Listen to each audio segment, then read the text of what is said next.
আসিয়ার মৃত্যুর আগে, দাফনের আগে যেন তাদের আমরা মৃত্যু দেখতে পারি, এইটুকু। আসিয়া পড়াশোনায় খুব ভালো ছিল। আসিয়া আমাদের সাথে একসাথে আমরা খেলাধুলা করছি। আসিয়া খুব ভালো ছিল, ভালো মেয়ে ছিল, পড়ালেখায়ও খুব ভালো ছিল। আমরা সব একসাথে খেলাধুলা করছি, মিশছি, ইয়ার্কি ফাজলামি করছি, মারামারি করছি, তবুও একসাথে বেড়াইছি। কিন্তু যারা আসিয়ার এই কাম করছে তাদের আমরা তাড়াতাড়ি ফাঁসি চাই।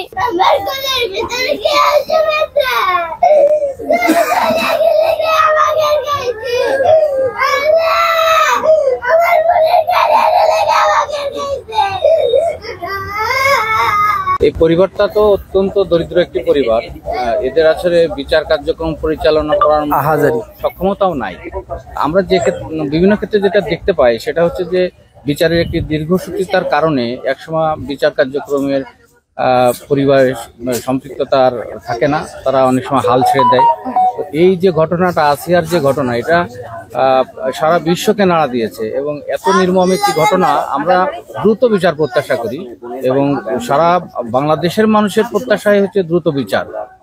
যদিও বিচার বিভাগ থেকে 180 দিনের একটি সময়সীমা বেঁধে দেওয়া হয়েছে, আমরা মনে করি যে এটা স্পেশাল ট্রাইব্যুনালে নিয়ে দ্রুত বিচার করতে পারলে এর একটি মানে অ্যাকচুয়ালি আসলে যে আমাদের যে আছে আমাদের মাছ থেকে চলে গেছে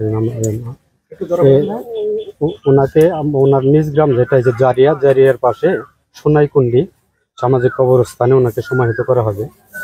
তো ওনার লাশটা সর্বশেষ আমাদের কাছে যে তথ্য, নুমানী ময়দান এবং আমাদের শ্রীপুর উপজেলা মিনি স্টেডিয়াম, যেটা দুইটা বেনুই প্রস্তুত রাখা হয়েছে।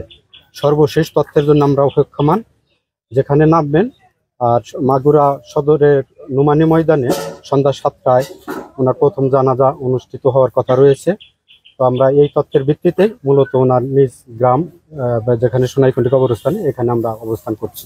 এই ইনভেস্টিগেশনের মানে ওই আমাদের কাছে এই ধরনের তথ্য আমাদের এরকম হওয়ার সম্ভাবনা নাই। আমরা আমাদের সতর্ক ব্যবস্থা আছে।